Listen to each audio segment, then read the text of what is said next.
This is the brief on Plato's Statesman. Okay, so Plato Statesman. It's this really interesting philosophical dialogue. It uses a super precise method, kind of like intense logical division, to figure out what makes a true ruler.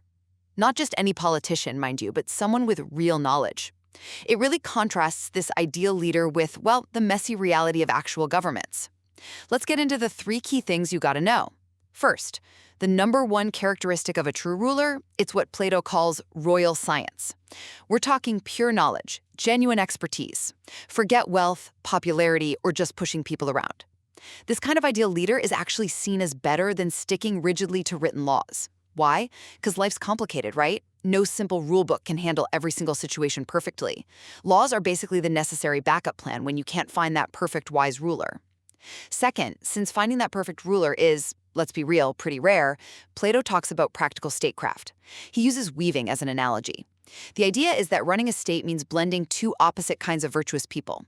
The bold, action-oriented types, kind of like the warp and weaving, and the careful, steady ones, the woof. You gotta weave them together through things like shared education and values to keep the state stable, avoiding both recklessness and paralysis. Finally, Plato looks at actual governments, the imperfect copies. He ranks them based on whether they follow the law.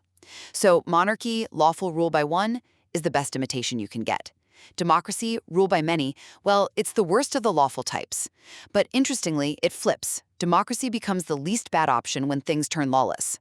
The absolute worst government overall, that's tyranny, lawless rule by just one person. So ultimately, Plato's big idea here is that real security and progress for a state come down to genuine scientific insight, way more than just written rules or what's popular.